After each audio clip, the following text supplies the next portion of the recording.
The space around the dying planet burned with the light of 1,000 suns. Massive alien warships hung in the darkness like metal predators, their weapons still glowing hot from the destruction they had just unleashed. The world below them was nothing but ash and molten rock now, its blue oceans boiled away. Its green forests turned to smoke. Admiral Vexthal stood on the bridge of his flagship, the Sovereign's Wrath, watching the final moments of the Cathari homeworld. His scaled hands gripped the rail as he observed the complete destruction of his enemies. After 15 long years of war, the amphibious Cathari were finally defeated. Their proud cities were ruins. Their mighty fleets were scattered metal floating in space. "Admiral," called out one of his officers, "the last Cathari evacuation ships are fleeing toward the outer system." "Should we pursue?" Vexthal waved a clawed hand dismissively. "Let them run. They are broken. They have no worlds left to call home. The galaxy will know that the Zephyrian Empire shows no mercy to those who oppose us." Far away from the destruction, hidden in the shadow of a gas giant's moon, a small human ship watched in horror. The research vessel Discovery had been exploring this system for 3 weeks, carefully mapping the planets and recording everything they found. Captain Jake Morrison had ordered complete radio silence when they first detected the massive alien. "Fleet, Captain, those ships are huge," whispered Lieutenant Amy Parker from her position at the sensor station. "Each one is bigger than our entire space station back on Mars." Morrison nodded grimly. He had been in space for 10 years, but he had never seen anything like this. The human race had only achieved faster-than-light travel 18 months ago. Earth's leaders had sent ships like his to explore nearby star systems, hoping to find new worlds to colonize. Instead, they had stumbled into the middle of an interstellar war. "Are you getting all of this recorded?" Morrison asked Dr. Lisa Carter, the ship's science officer. "Every second of it," Carter replied, her voice shaking. "Captain, they're not just conquering that world. They're destroying it completely. Look at the energy readings. They're using some kind of weapon that breaks apart the very atoms of the planet's surface." On the main screen, they watched as the Zephyrian fleet began a victory celebration. The alien warships fired their weapons into the dead planet's atmosphere, creating massive explosions of light and color. It was like watching the most terrible fireworks display in the galaxy. Morrison had been a military officer before joining the space exploration program. He recognized the signs of a disciplined but cruel enemy. These aliens fought with overwhelming force and showed no mercy to those they defeated. The systematic way they had destroyed the Shathari world told him everything he needed to know about their nature. "Sir," Amy said quietly, "I'm detecting survivors. Small ships, probably civilian vessels, trying to escape to hyperspace." "Track them," Morrison ordered. "We need to know where they're going." As they watched, dozens of small Cathari ships fled into the darkness of space. Most made it to safety, but some were caught by Zephyrian patrol ships. The aliens showed no mercy to these refugees either. The small ships were destroyed with single shots from the massive alien weapons. Dr. Carter was documenting everything with scientific precision, but Morrison could see the horror in her eyes. "This is genocide," she whispered. "They're not just conquering these people. They're trying to wipe them out completely." The Zephyrian celebration continued for hours. Their ships formed complex patterns in space, firing their weapons in synchronized displays. Admiral Vexthal broadcast messages across all frequencies, declaring the complete victory of his empire. The automatic translation systems on the Discovery slowly decoded his words. "The Cathari resistance is ended," the alien admiral announced. "Their worlds are ash, their fleets are destroyed. This is the fate of all who oppose the greater Zephyrian hegemony. We are the masters of this galaxy now." Morrison felt a chill run down his spine. The alien was speaking to the entire galaxy, not just his own forces. This was a threat directed at every intelligent species among the stars. "Captain," Amy said urgently, "I'm detecting something else. The aliens are deploying sensor probes throughout the system. They're scanning for any ships that might have witnessed the battle." Take us deeper into the moon's shadow, Morrison ordered.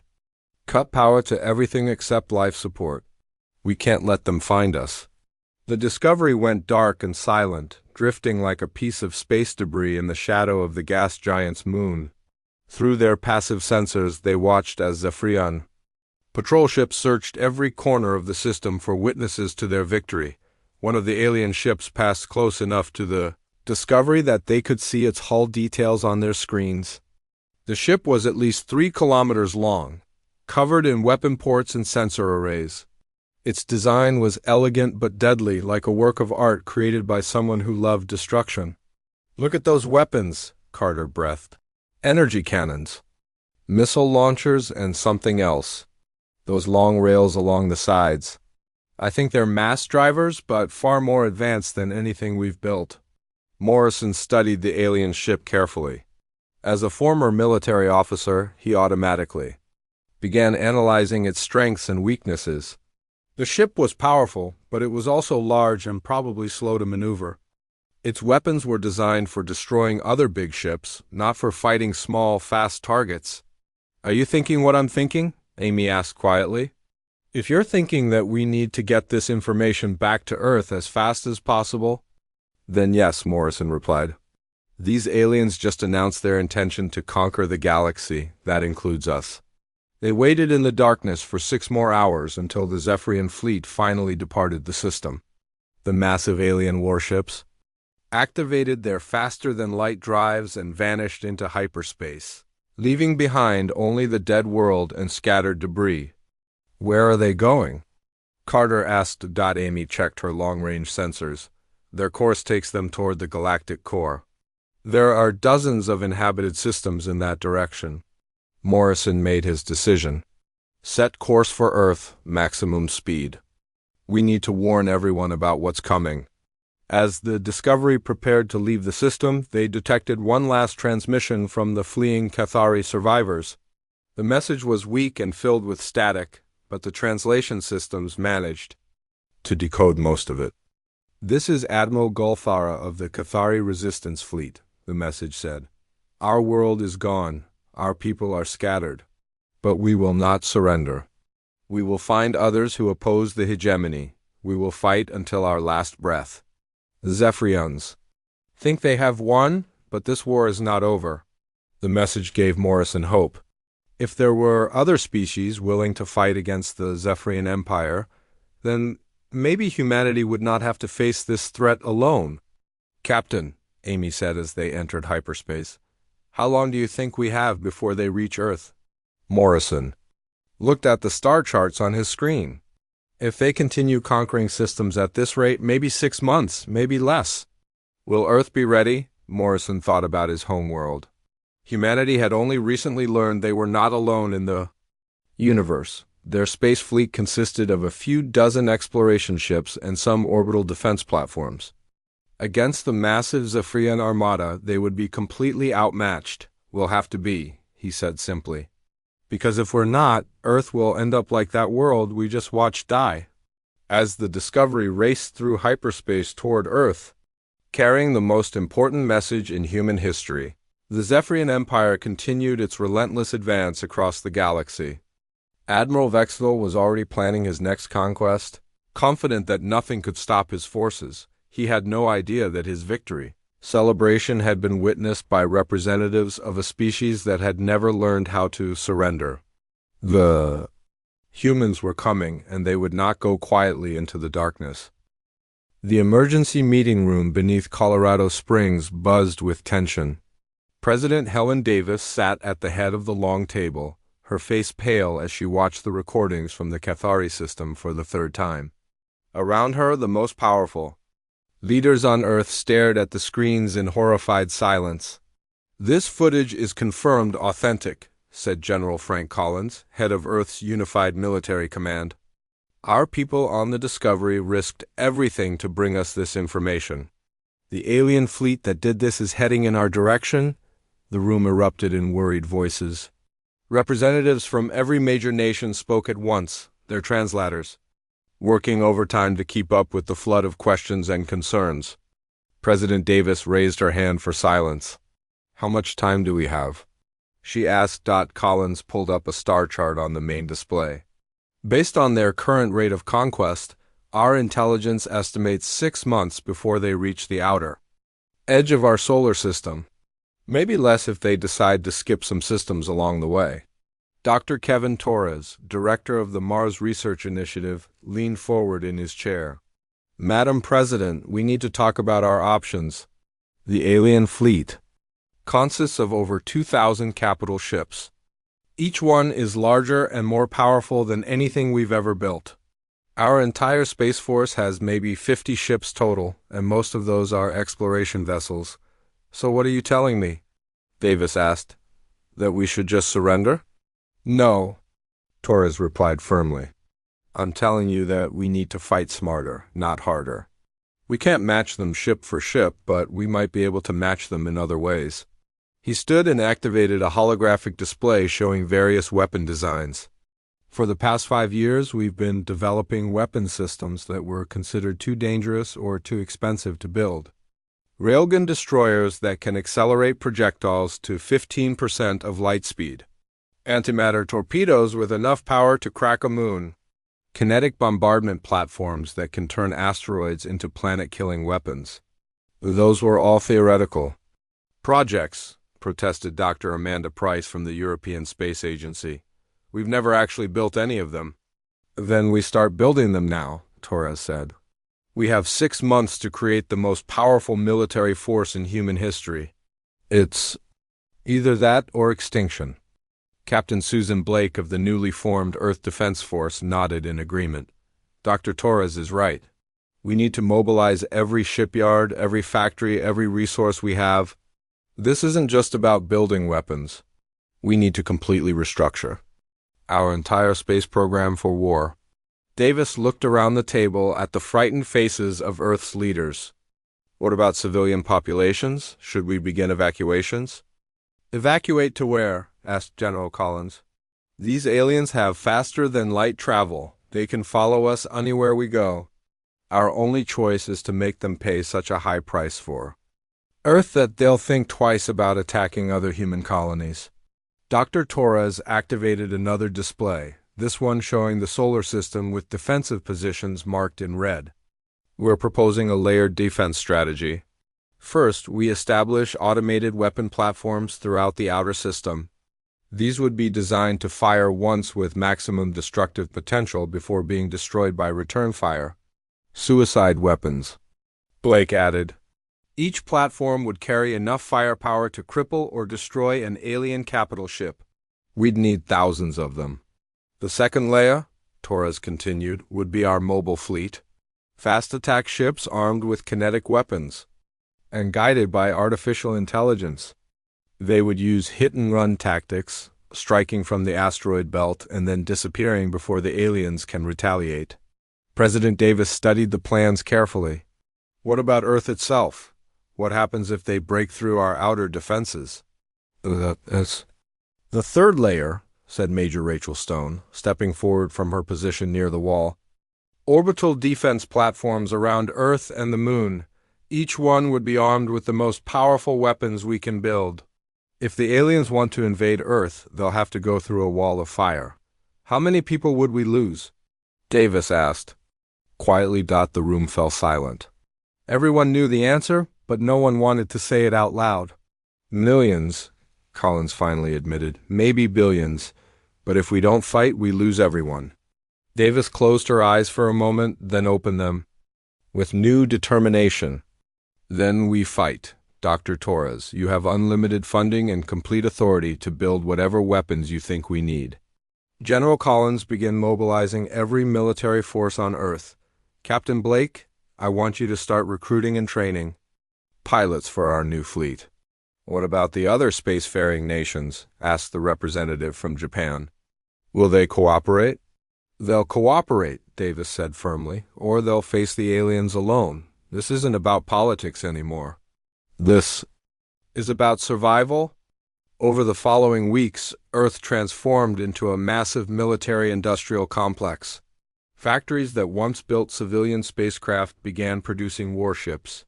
Scientists who had spent their careers studying peaceful applications of technology now focused entirely on weapons development. Dr. Alex Chun's team at the Luna City research facility made the most important breakthrough. They had been studying fragments of alien technology recovered from an ancient crash site in Antarctica. The fragments were millions of years old, left behind by some forgotten civilization, but the technology was still far more advanced than anything humans had developed. "We've managed to reverse engineer two critical systems," Chun reported to the Defense Council. "First, we've developed energy shields that can deflect most forms of directed energy weapons. Second, we've improved our fusion drives to the point where our ships can match the speed and maneuverability of the alien vessels." The news brought hope to the desperate scientists and engineers working around the clock to prepare Earth's defenses. If human ships could survive long enough to deliver their weapons, they might actually have a chance. Meanwhile, mining operations throughout the solar system were converted to military purposes. Asteroid miners became weapons manufacturers, carving massive chunks of metal and rock into kinetic projectiles. The asteroid belt itself became a vast ammunition depot, with automated systems preparing thousands of space rocks for use as weapons. Captain Morrison returned from his reconnaissance mission with even more disturbing news. "The aliens have destroyed 6 more civilizations since they left the Cathari system," he reported. "They're not just conquering worlds. They're systematically exterminating every intelligent species they encounter." "Have you made contact with any survivors?" asked Blake. "A few," Morrison replied. "Most are too scared to fight back. But there are some groups willing to share intelligence about alien technology and tactics. They're scattered across the galaxy, hiding in dead systems and asteroid fields." Dr. Carter, who had been analyzing the alien technology captured in various encounters, made another disturbing discovery. "The Zephyrians have been doing this for centuries," she announced. "Their entire civilization is built around conquest and destruction. They don't just want to rule the galaxy. They want to be the only intelligent species in it." The revelation sent shockwaves through the human leadership. They weren't just facing an invasion. They were facing an extinction event that had been repeated across the galaxy for hundreds of years. "How many species have they destroyed?" Davis asked. "Based on the archaeological evidence we've gathered, at least 47 civilizations." Carter replied, "Maybe more." The Zephyrians are very thorough in their work. As the weeks passed, Earth's transformation accelerated. Every major city now had weapons factories. Every orbital station had been converted into a military base. The moon's far side was covered with massive railgun installations, each one capable of hurling projectiles across the entire solar system. The most ambitious project was the construction of the Horizon Defense Network. Thousands of automated weapon satellites were deployed throughout the solar system, each one programmed to fire its payload at the first sign of alien ships. The satellites were cheap to build and easy to replace, but each one carried enough firepower to seriously damage an alien capital ship. "It's not enough," Torres admitted during one of the late-night strategy sessions.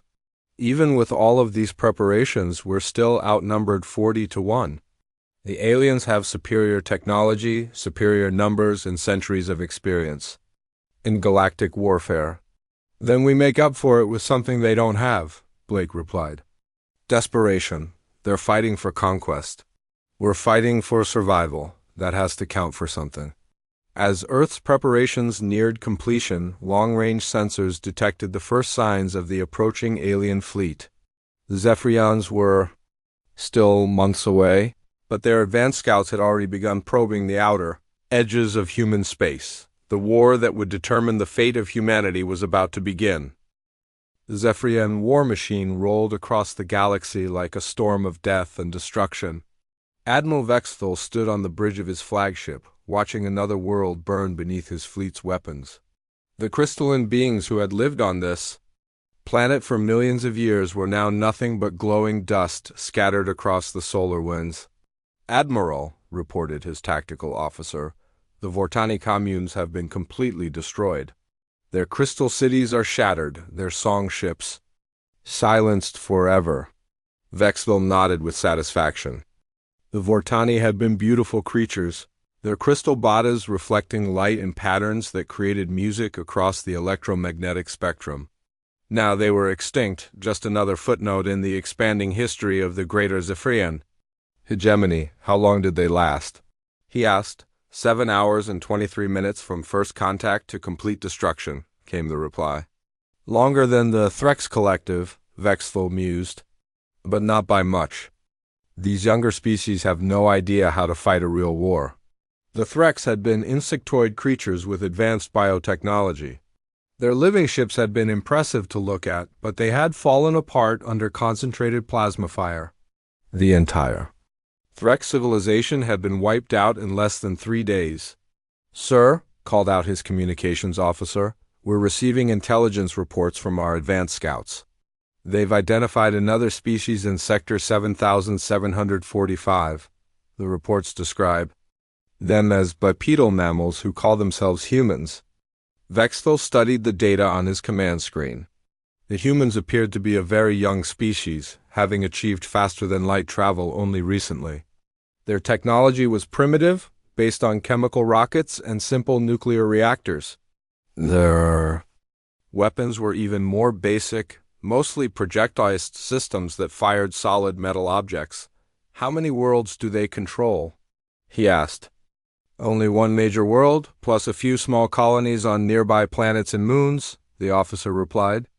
"Their entire fleet consists of maybe 50 ships, most of them exploration vessels with minimal armament." Vexthel almost laughed. After destroying civilizations that had controlled hundreds of worlds, the humans seemed like nothing more than a minor annoyance. He was tempted to ignore them entirely and focus on more challenging targets. "Sir," his tactical officer suggested, "we could assign this task to one of our junior commanders. Sub-Commander Kreltak has been requesting a chance to prove himself in battle." "An excellent idea," Vexthel agreed. "Give Kreltak 100 ships and tell him to make quick work of these humans. Consider it a training exercise." Sub-Commander Kreltak was young and eager to prove himself worthy of promotion. He had studied the great battles of the past and dreamed of adding his own victories to the history of the Empire. When he received orders to destroy the human species, he saw it as his chance for glory. 100 ships seems like too many, he told his second-in-command. "These humans have barely left their home system. I could probably conquer them with 10 ships." "Perhaps," his aide replied, "but Admiral Vexthel wants to be certain of victory. Better to use overwhelming force than to risk any delays." Kreltak nodded, though privately he thought the Admiral was being overly cautious. The intelligence reports made it clear that the humans were no threat to the mighty Zephyrian Empire. Their weapons were primitive, their ships were small, and their military experience was limited to fighting among themselves on their single world, while the Zephyrians prepared for what they assumed would be another easy victory: human intelligence. Networks were working frantically to gather information about the approaching enemy. Captain Maria Rodriguez piloted the prototype stealth ship Shadow through the outer edges of Zephyrian space, using passive sensors to study enemy fleet movements. The Shadow was humanity's first attempt at building a truly advanced spacecraft. It used the alien technology recovered from Antarctica to create an energy shield that could deflect most sensor scans. Its hull was coated with materials that absorbed radar and heat signatures, making it nearly invisible to standard detection. "Systems, Captain," whispered her sensor operator, Lieutenant Danny Brooks. "I'm reading massive energy signatures ahead. It looks like a Zephyrian supply convoy." Rodriguez activated the ship's advanced sensors and studied the alien formation. 12 massive cargo ships moved through space, escorted by 6 warships.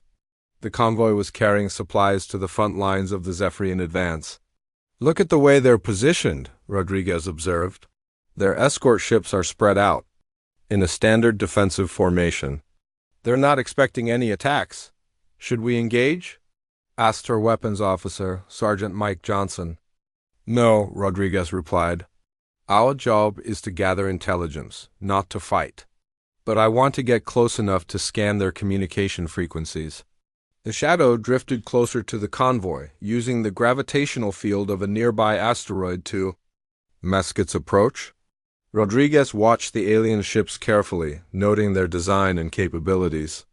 The Zephyrian vessels were impressive, but they were also predictable. They moved in rigid formations and followed standard military protocols. "Captain," Brooks reported, "I'm picking up their communications. The translation computer is working." "On it now?" Minutes later, the computer finished its analysis. The Zephyrian convoy was discussing their upcoming campaigns, including the assignment of Sub-Commander Kreltuk to deal with the human problem. The aliens were completely confident in their ability to destroy humanity with minimal effort. "They're not taking us seriously," Rodriguez realized. "They think we're going to be another easy victory." "Maybe that's good," Johnson suggested. "If they underestimate us, we might be able to surprise them." Rodriguez nodded, but she was worried about what she had observed. The Zephyrian ships were individually more powerful than anything in the human fleet. Their weapons could destroy a human ship with a single shot, while it might take dozens of human weapons to penetrate alien shields. "We need to get this information back to Earth," she decided. "Command needs to know what we're facing." As the shadow began its journey home, Rodriguez continued to monitor Zephyrian communications. What she learned was both encouraging and terrifying. The aliens were indeed overconfident, but they were also incredibly experienced in warfare. They had destroyed dozens of civilizations and learned from each victory. The most disturbing discovery was that the Zephyrians had detailed files on every species they had encountered. They studied their enemies carefully, learning their weaknesses and developing specific tactics to exploit them. The only reason they were underestimating humanity was because humans were so new to space travel that there was no historical data to study. "Captain," Brooks said as they approached the edge of human space, "I'm detecting something else. Long-range sensors are picking up refugee ships from the species that have been destroyed. There are survivors out there, hiding in dead systems and asteroid fields." Rodriguez felt a spark of hope. If there were survivors from the destroyed civilizations, they might be willing to share intelligence about Zephyrian tactics and technology. More importantly, they might be willing to fight alongside humanity against their common enemy. "Plot a course to intercept the nearest refugee group," she ordered, "but maintain stealth protocols. We don't know if they'll see us as friends or enemies." The first contact with alien refugees took place near the ruins of a destroyed star system. The shadow approached a small fleet of damaged ships that had once belonged to the Cathari resistance.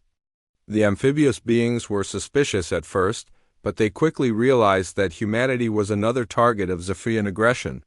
"Your species is new to this war," transmitted Admiral Golthara, the Cathari commander. "You do not know the true horror of what you face. The Zephyrians do not simply conquer. They erase entire civilizations from existence." "We know," Rodriguez replied. "We've seen what they did to your homeworld. We're preparing to fight them." "With what?" Golthara asked. "You have no experience in galactic warfare. Your weapons are primitive. Your ships are few. The Zephyrians will destroy you as easily as they destroyed us." "Maybe," Rodriguez admitted, "but we're not going to surrender without a fight. And we're hoping that other survivors will fight alongside us." There was a long pause before Golthara responded. "You have courage," the alien admiral finally said. "That is more than most species showed when faced with Zephyrian might. Perhaps there is hope after all." As the shadow returned to Earth with its intelligence, Sub-Commander Kreltuk's fleet was already approaching the outer edge of human space. The young Zephyrian officer was eager to add humanity to his list of conquered species. He had no idea that his enemy was already preparing a welcome that would shock the entire galaxy. The stage was set for the first real battle between humanity and the Zephyrian Empire. One side had overwhelming numbers and superior technology. The other had desperation, ingenuity, and the fierce determination of a species that had never learned how to give up. The war was about to begin in earnest. The alarm bells rang throughout the human command center on Mars as long-range sensors detected the approaching Zephyrian fleet. General Frank Collins stood before the massive display screen, watching as 100 alien warships dropped out of hyperspace at the edge of the Proxima Centauri system. "Contact Captain Ryan Murphy," Collins ordered. "Tell him this is it. The real war starts now." Captain Murphy received the message aboard his destroyer, the USS Defiance. Hidden deep within the asteroid belt surrounding Proxima Centauri, his ship was one of 12 human vessels positioned throughout the system, each one armed with the new kinetic weapons that Earth scientists had developed in just 6 months of frantic preparation. "All ships, this is Murphy," he transmitted on the encrypted channel. "Remember the plan. We hit them fast, we hit them hard, and then we disappear before they can hit back. These aliens have never faced weapons like ours before."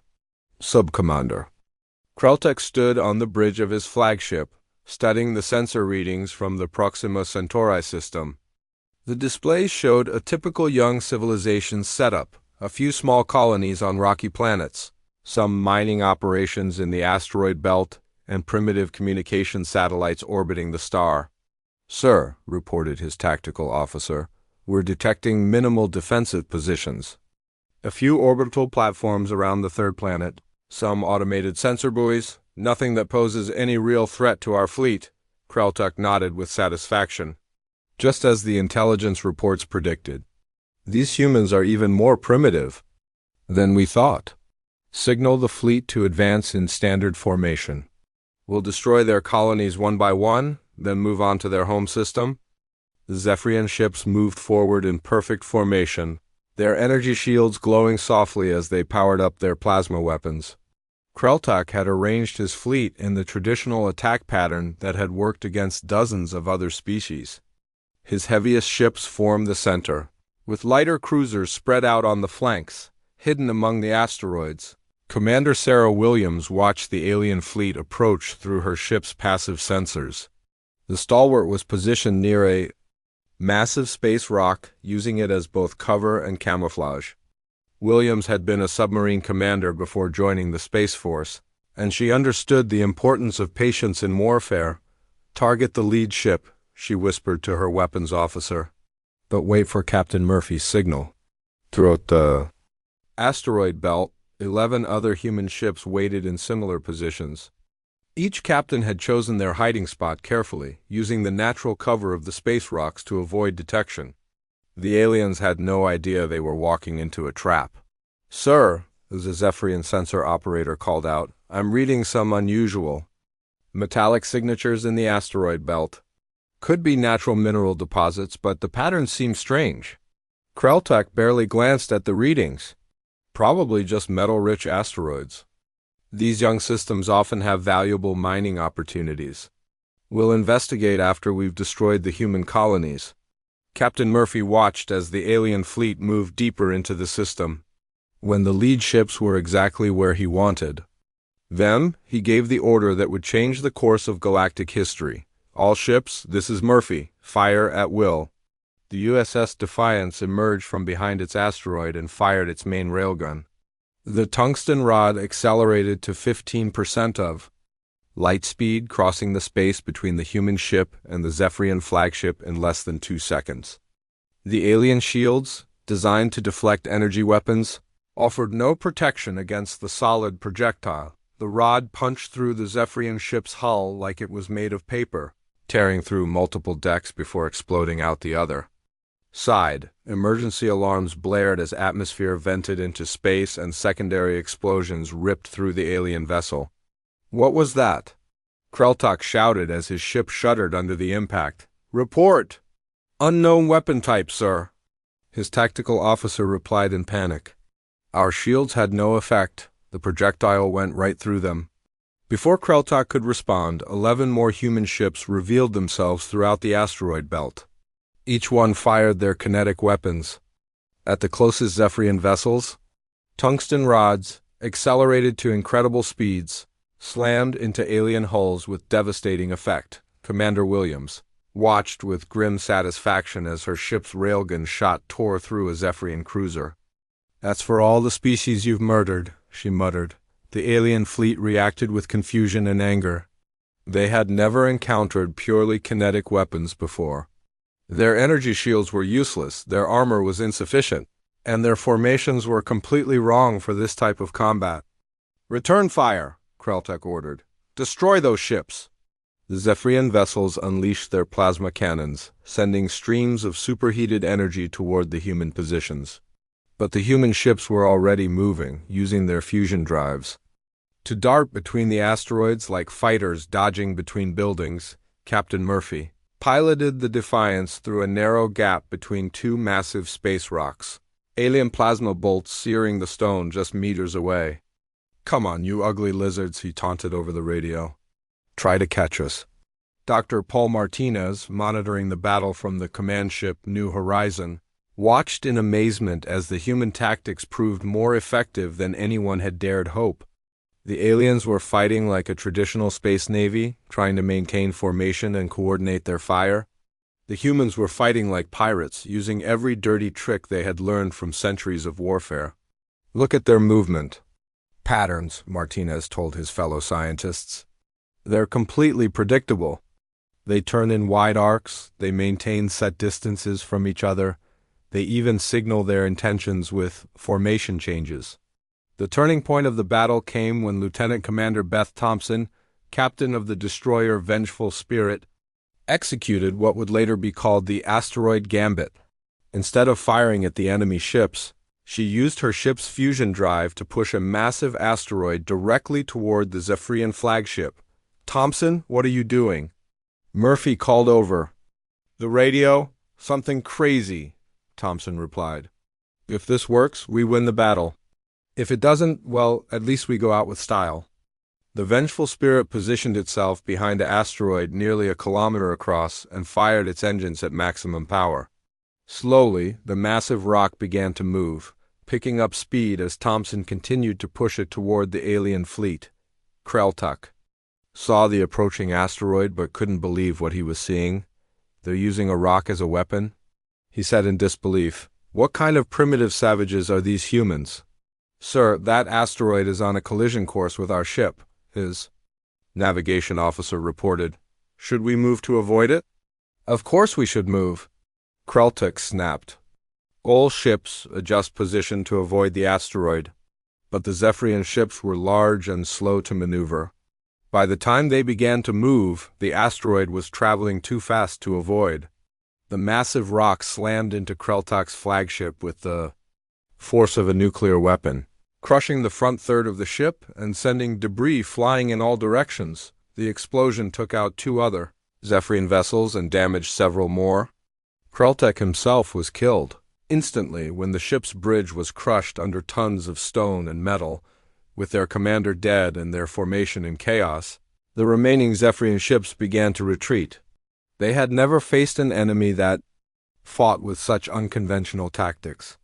Their training had prepared them for battles against other energy weapon civilizations, not for opponents who threw rocks and used their own environment as ammunition. Captain Murphy watched as the alien survivors fled toward the edge of the system. "Should we pursue?" asked his weapons officer. "No," Murphy replied. "Let them go. They need to carry word of this defeat back to their empire. Let them tell their admiral that humanity is not going to be an easy conquest." As the Battle of Proxima Centauri ended, the human fleet counted their losses. They had lost 6 ships and nearly 200 crew members, but they had destroyed or damaged over 30 Zephyrian vessels. More importantly, they had proven that the mighty Zephyrian Empire could be beaten. Dr. Martinez began analyzing the battle data immediately. "Look at this," he told the other scientists. "The alien weapons are incredibly powerful, but they're designed for fighting other civilizations that use energy shields and plasma weapons. They have no experience with kinetic projectiles." "What about their armor?" asked Dr. Torres over the communication link from Earth. "It's strong against energy weapons, but relatively weak against solid projectiles," Martinez replied. "Our tungsten rods went through their hulls like they were made of aluminum foil." The news of humanity's first victory spread quickly through both human space and the galaxy's underground resistance networks. Species that had been hiding from the Zephyrians for years suddenly began to hope that the Empire could be defeated. Admiral Golthara of the Cathari Resistance received the battle reports with amazement. "Impossible," she transmitted to her fellow survivors. "No one has ever defeated a Zephyrian fleet in open battle. These humans have done what we thought could never be done." But the victory came with a price. The surviving Zephyrian ships carried news of the defeat back to Admiral Vexthal, along with detailed sensor recordings of human weapons and tactics. The Admiral's rage was terrible to behold when he learned that 100 of his ships had been destroyed by Primitive. Admiral Vexthal's rage shook the bridge of the Sovereign's wrath as he stared at the battle recordings from Proxima Centauri.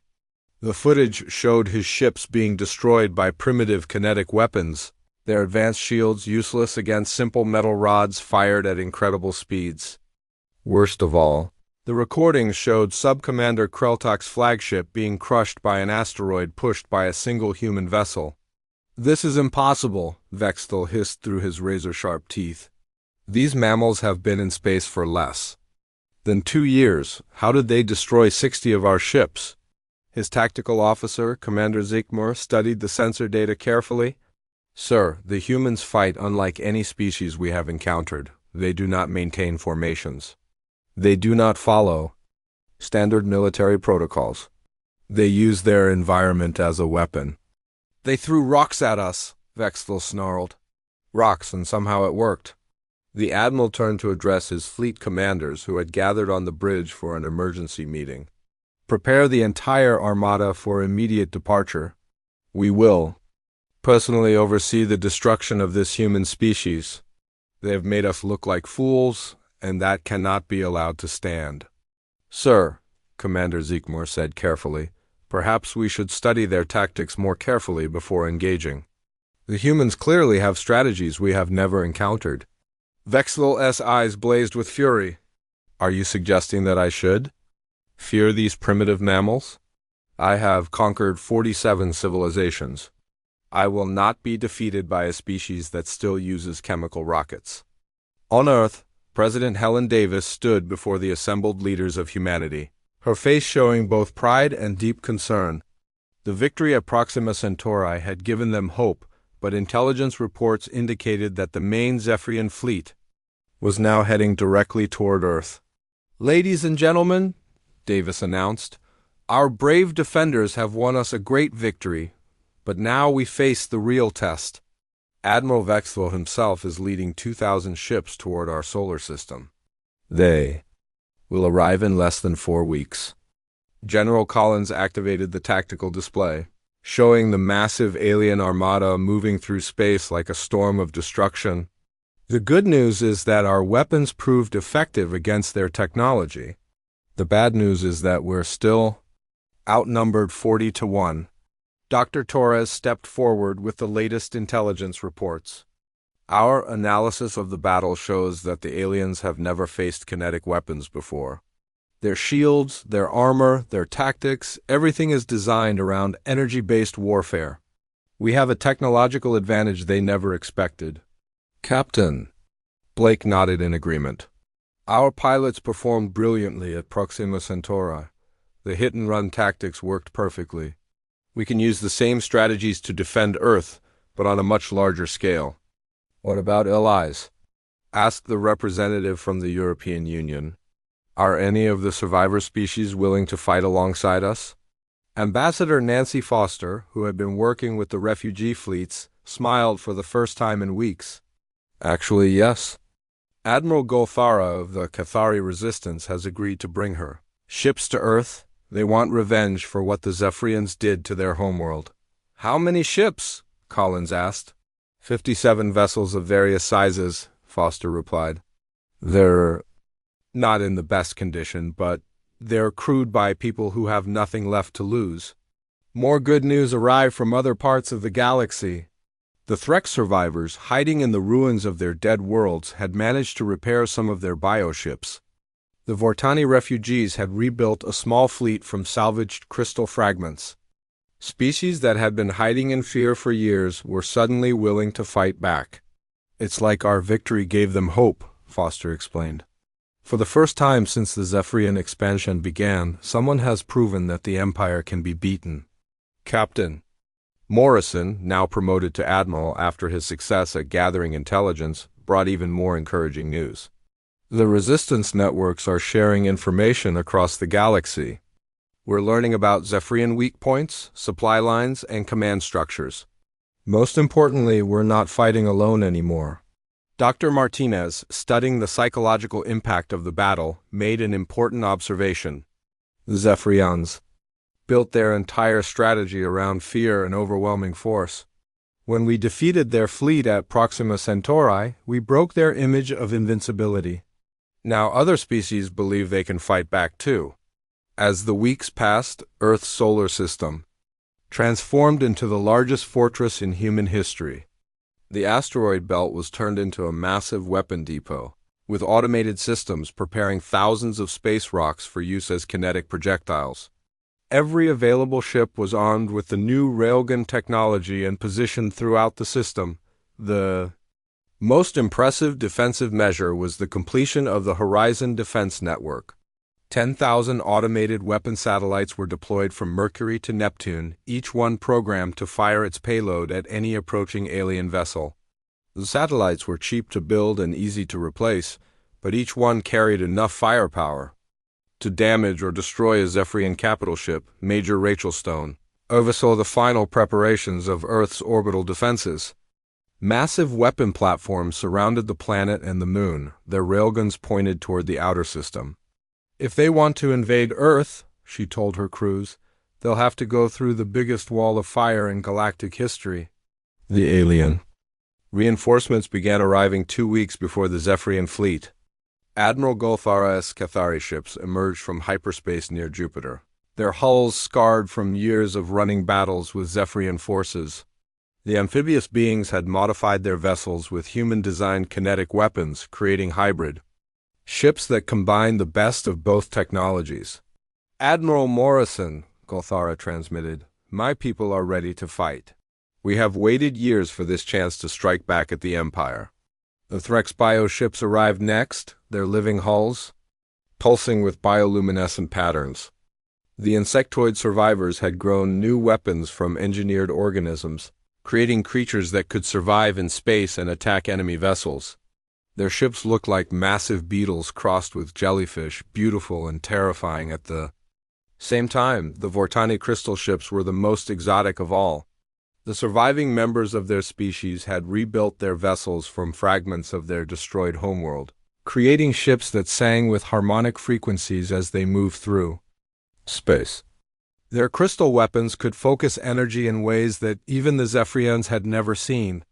Look at this, Dr. Torres said as he studied the assembled fleet. 6 months ago, we had 50 exploration ships. Now we have over 300 vessels, representing 4 different species, all armed with weapons that the Zephyrians have never encountered. But the most important change was not in the ships or weapons. It was in the attitude of the galaxy's surviving species. For the first time in decades, they were not running from the Zephyrian Empire. They were preparing to fight back. The Empire made a mistake, Admiral Morrison explained to the gathered fleet commanders. They thought fear was their greatest weapon. But fear only works until someone proves that the enemy can be beaten. We did that at Proxima Centauri.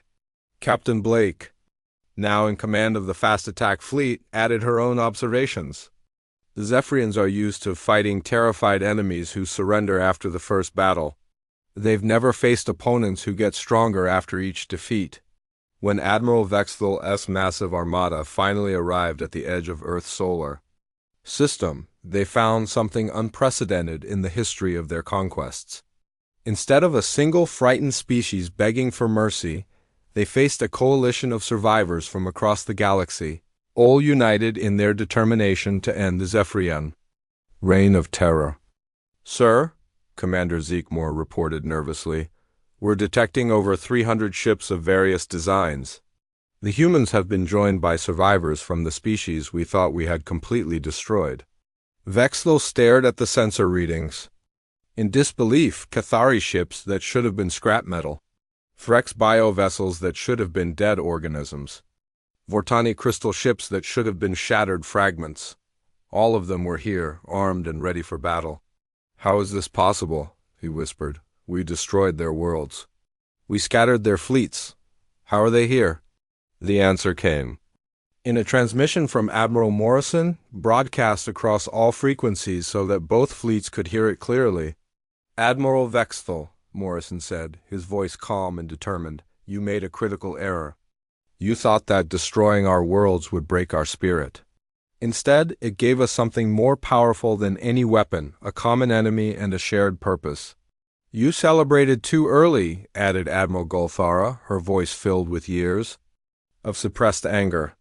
"You thought the war was over when you destroyed our homeworlds, but the war is just beginning." As the two fleets faced each other across the vast emptiness of space, both sides knew that this battle would determine the future of the galaxy. The Zephyrian Empire had conquered dozens of civilizations through fear and overwhelming force, but they had never faced enemies who had learned to work together, who had turned their greatest defeats into their strongest weapons, the real war for the galaxies. Freedom was about to begin, and for the first time in centuries, the outcome was not certain. The species that had celebrated too early were about to learn what happened when humanity and its allies fought back.